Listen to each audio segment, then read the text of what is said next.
একটা কথা কিন্তু কান খুলে শুনে রাখ, ওদের বাড়ি থেকে যদি কোনো খাবার দাবার পাঠায় সেটা কিন্তু আমি এ বাড়িতে ঢুকতে দেবো না। এমনকি যদি প্রসাদ বা মিষ্টি পাঠায় সেটাও না। কেন ঢুকবে না বাবা? ওরা কত যত্ন করে ভালোবেসে খাবারগুলো পাঠিয়েছে। ওই ভালোবাসা, ওই যত্ন কেন সেটা তুমি বুঝবে না। শোনো, দেখ শোনো, শোনো এদিকে। আরে আমার কি হচ্ছে কি? এদিকে আসো। তুমি তুমি জগন্নাথের ওখানে কি করতে গিয়েছিলে? Please don't be so mean. I am mean. Yes, আমি তোমার ব্যাপারে সব সময় মিন। নিজেকে বদলাও, নিজেকে বদলাও, বুঝেছো? আর পাজামাটা পরো, কচি খোকার মতো এইভাবে বাড়িতে ঘুরে বেরিও। যাও মণ্ডপে গিয়ে বক্তৃতা দাও, ভাষণ দাও। বাড়িতে বসে নিজের বউকে ভাষণ দিতে এসো। হ্যাঁ তাই তো বলবে এখন, তাই তো বলবে এখন। তো মনে পুলক জেগেছে, জগন্নাথের সঙ্গে দেখা করে এলে যে।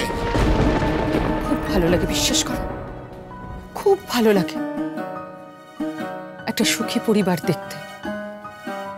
সবাই মিলে কিরকম হেসে খেলে মিলে মিশে একসঙ্গে আছে। আর গ্রামের সবাই, সকলের সঙ্গে কি সুন্দর সম্পর্ক, কি সুন্দর বন্ডিং। সবাই মিলে মিশে ভালোবাসে বেরোলে তো মনটাও ভালো থাকে। তাই তো, তুমি তো ওখানে গিয়েছিলে ভালোবাসা বিলোতে। না না, আমি ভালোবাসা বিলোতে যাইনি, আমি শিখতে গেছিলাম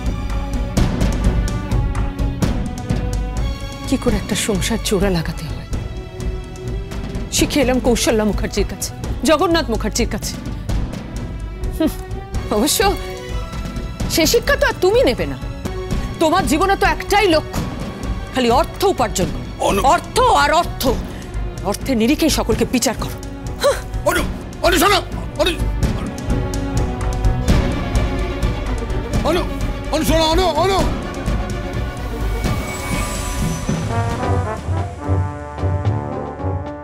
বাবা একটা কথা বলবো? কি বলো? বলছিলাম যে আপনি পায়জামাটা পরে ফেলুন। পুজো তো, বাড়িতে যে কোনো মুহূর্তে পাড়ার লোকেরা চলে আসবে। আপনি তো শুধু পাঞ্জাবিটা পরে আছেন। কে বলেছে পাঞ্জাবি পরে আছি? যে টাওয়েল আছে।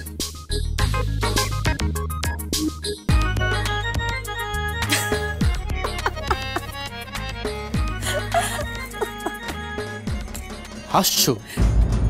বাবাকে বিদ্রুপ করছো তুমি? আরে বাবাকে বিদ্রুপ করবো কেন? বিদ্রুপ করছি না।